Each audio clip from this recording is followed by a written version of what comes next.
Scott, are you into the dead too? Yeah. Yeah. Daddy? Hey, Pumpkin. Look, I've just, had a little trouble with the truck, so, I'm gonna be a little late. Good Lord, my faith is fading. It seems all hell is coming knocking at my door. I'm gonna sleep with one eye open, 'cause it seems clear you don't come around here no more. All right, Scott, so we got hands-on with Into the Dead 2 on the Switch.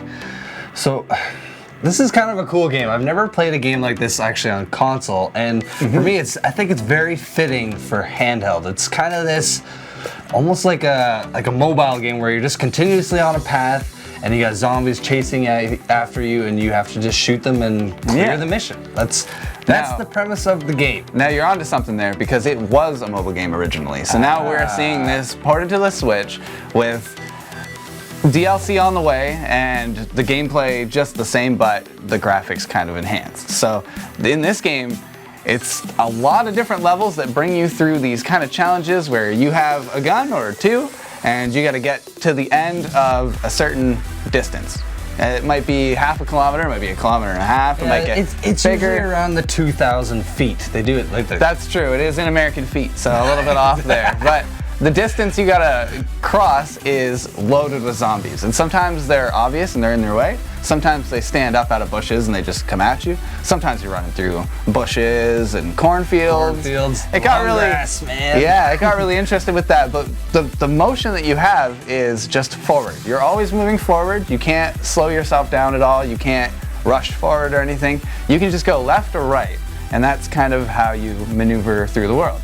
Now, you only have these two weapons, and that's the only way you're going to get through these zombies, but you have limited ammo. Yes, this is very important. The limited ammo is a key part in this, because how to obtain ammo is while you're navigating through each level, there's little supply drops. This is kind of like a box with the green smoke. And they're not very often, and you have a pretty big field of view, so you can go left or right pretty far. Yeah. So a couple of those missions, I found myself not running into any ammo boxes as I took the wrong path. Not the wrong path, but you know, not the helpful one. Fate was not nice to you that day, no. So there are times, it's fun too, because they have a couple missions that are special, like, I'll spoil a little bit. You get a chainsaw, you know, dude. So I got a chainsaw and I just got to just hack through zombies for like a bit. the strongest whippersnipper you ever seen, and you can just take that. You find those in the mission, they're kind of like a special drop. Yeah. You pick those up and they have a limited time use, but you just mow through zombies that way. That got really fun. It's fun that they have these kind of like these little things just on top of the same kind of thing each mission, because that's what it is. It's just running forward, unlocking new guns as you progress. So as you, I guess, rank up to 43 or whatever, you get, you know, cooler and cooler guns, and some of them actually get pretty fancy. They get like miniguns and like cool looking bows and 50 cal snipers. So there is a lot of, I don't want to say depth, but there's a lot to obtain. Grinding this game. Out of what would be a very simple game. When you can only move forward, there isn't a whole lot left. So it's kind of interesting that there's 3 game modes. There's the normal campaign that brings you through a story, and you're trying to get back to what I believe is your kid. It's your child kid and is there, your sister. Yeah, and you're trying to get back to them, but you don't quite make it. Your car doesn't quite make it on the road there, so then you're on foot, you're just running. And your guy must be some kind of Olympic runner, because he's just so good. He's always on the run, man. But they pulled that, there's quite a fleshed out campaign mode. I believe it goes over 60 levels, it's very long. It's honestly, and the voice acting in it was good. It's not this kind of cheesy, mediocre, whatever, like lines or whatever, right? It's actually pretty decent. I was surprised. And well done cutscenes. It blends into the game and out of the game really well for each level. But you also get this arcade mode, and that's where you can play with these really crazy weapons. You kind of just get that weapon alone, and you have to get so many kills with it to unlock it, or to unlock the next arcade level, rather. And then on top of that, there's also side missions.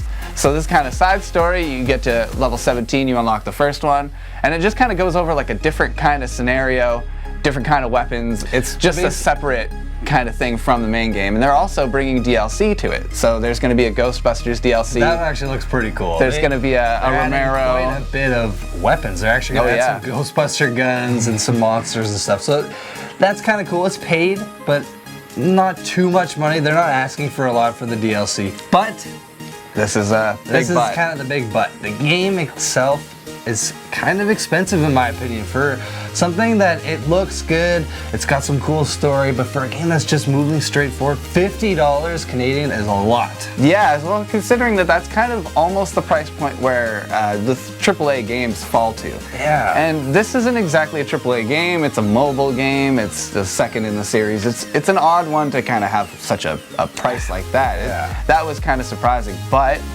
that being said, it is quite a package. There's three different game modes to it. It's surprisingly addictive.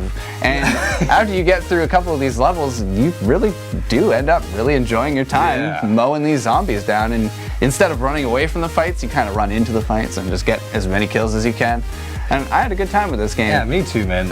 I found it was a perfect port for the Switch because it's not a game you sit there and grind usually for hours. It's something you might want to pick up for 10 minutes. Something you fall back to. Yeah, I'm pretty happy with this game. A little upset about the price, but I can kind of see past it. Well, if you were gonna slap a number on that one, what's your score? Yeah, so we got a cool story. The gameplay's fun and addicting actually, and some pretty wild weapons and stuff. I'm gonna give this game a 7.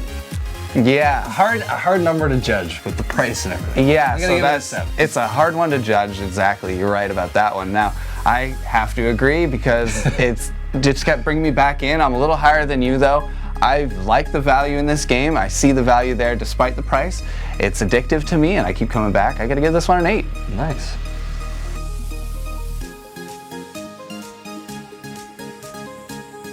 Into the Dead 2 is a fun arcade-style mobile game that has been ported to the Switch and fits almost perfectly in the Nintendo family.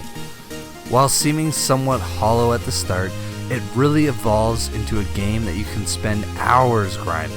Story mode brings a fleshed out story, while the arcade mode gets you to try out different weapons and earn rewards. The side stories bring a great twist with even more rewards, making this game a lot of fun and very addicting. But being priced so heavily with the addition of paid DLC is the biggest falling point of this very simple yet very expansive game.